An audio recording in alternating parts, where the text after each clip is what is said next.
പ്രിയപ്പെട്ടവരെ, എല്ലാവർക്കും ചാനലിലേക്ക് സ്വാഗതം. ഓണം വരികയാണല്ലോ. പണ്ട് സ്കൂൾ കുട്ടികളോട് പറഞ്ഞാൽ, ഓണത്തെക്കുറിച്ച് എഴുതാൻ പറഞ്ഞാൽ അവർ എഴുതിയിരുന്ന വാക്കുകൾ ഇതാണ്: ഓണക്കളികൾ, ഓണക്കിളികൾ, ഓണപ്പാട്ടുകൾ, ഓണസദ്യ, മാവേലി. ഇന്നാണെങ്കിൽ മാറി. ആദ്യം തന്നെ അവരെഴുതും Onam offer, Onam vibe, mass Onam. പിന്നീട് ഓണപ്പാട്ടുകൾ, ഓണക്കളികൾ എന്നൊക്കെ വന്നാലായി. ഓണം എന്ന് കേൾക്കുമ്പോൾ കുട്ടികൾ പറഞ്ഞതുപോലെ തന്നെ ഓഫറുകളുടെ കാലമാണ്. പലതരം ഓഫറുകൾ വന്നു നടമാടുന്ന ഒരു കാലം. ഇലക്ട്രോണിക്സ് മേഖലയിലും അതുപോലെ തന്നെ മറ്റ് ഉപഭോക്തൃ സാധനങ്ങളായാലും ഒരുപാട് ഓഫറുകൾ.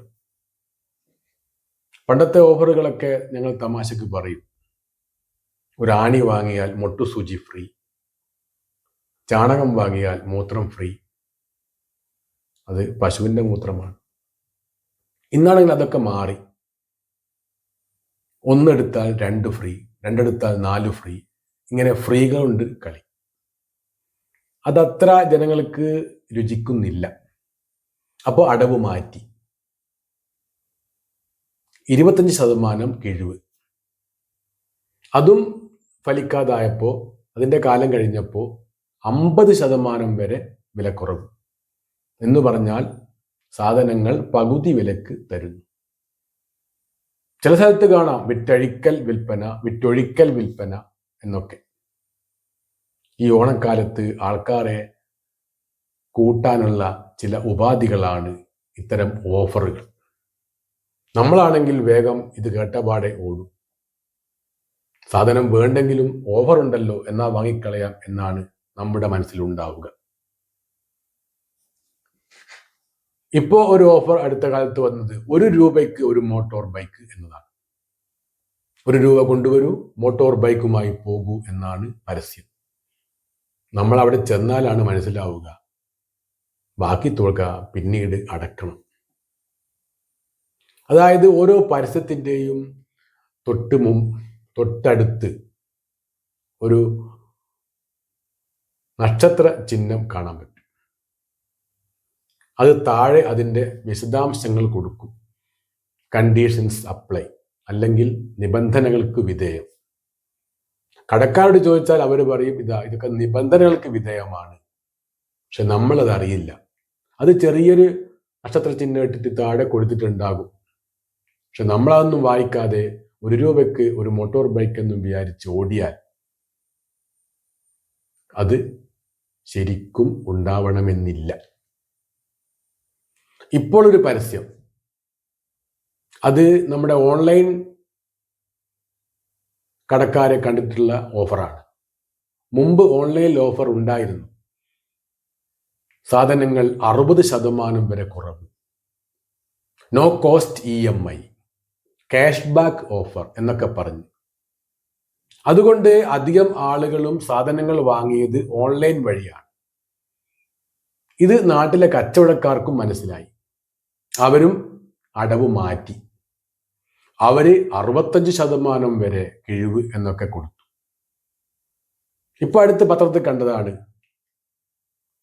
65 ഇഞ്ച് LED ടിവിക്ക് 4 വർഷ വാറന്റിയോടുകൂടി 49,990 രൂപക്ക് തരാം.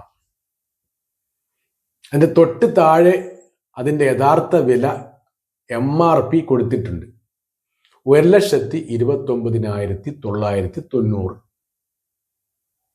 അതിൽ നിന്നും ഏകദേശം 65% കുറച്ച് തരാം എന്നാണ് ഇക്കാലത്തെ ഒരു ഓഫർ. നമ്മൾ വേഗം ചെല്ലും.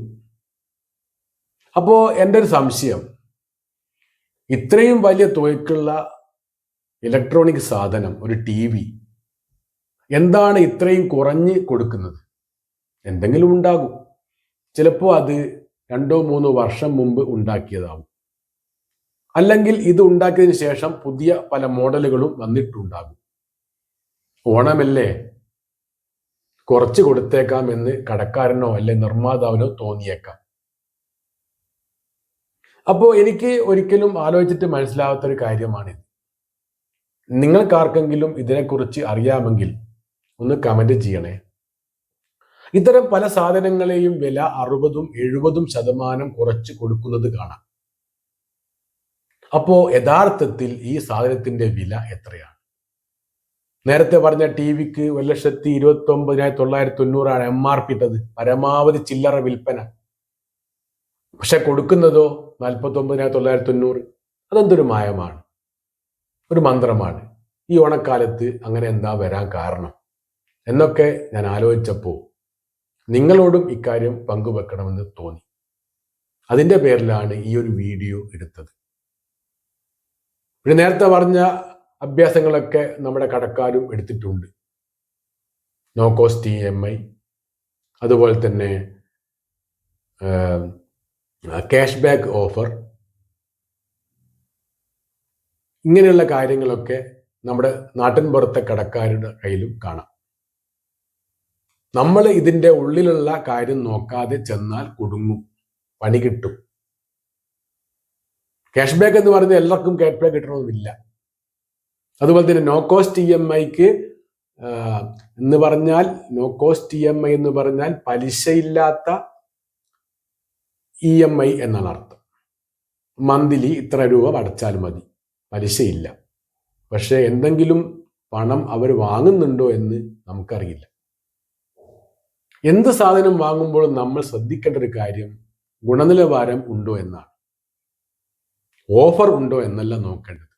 1-2 വാങ്ങിയാൽ അതിനെന്തായാലും ദോഷം ഉണ്ടാകും, അല്ല അവർ വിൽക്കില്ല. എന്നാലും ഈ ഉടമകൾ എന്തായാലും നഷ്ടത്തിന് സാധനം വിൽക്കില്ലല്ലോ, പിന്നെ അവിടെ കട പൂട്ടിപ്പോവില്ലേ. അപ്പോൾ എന്തോ ഒരു ട്രിക്ക് അതിലുണ്ട്. അപ്പം നമ്മൾ ശ്രദ്ധിക്കേണ്ടത് ഈ ഒരു സാധനം വാങ്ങിക്കൊണ്ടുപോയാൽ സർവീസ് ഉണ്ടോ എന്നാണ്. നമ്മൾ കടയിൽ ചെന്നാൽ, നമ്മൾ സാധനം വാങ്ങാൻ ചെന്നാൽ ഭയങ്കര സ്വീകരണമായിരിക്കും.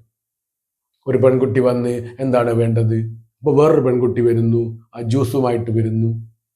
പക്ഷേ സാധനം വാങ്ങിക്കഴിഞ്ഞാൽ സർവീസിന് വിളിച്ചാൽ ഈ ഒരു രീതിയിലുള്ള സമീപനം പലപ്പോഴും ഉണ്ടാകാറില്ല. അതൊന്ന് ശ്രദ്ധിച്ചാൽ മതി.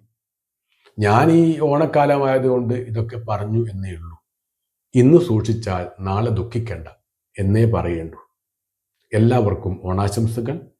എൻ്റെ ചാനൽ സബ്സ്ക്രൈബ് ചെയ്യുക, ലൈക്ക് ചെയ്യുക, അതുപോലെ തന്നെ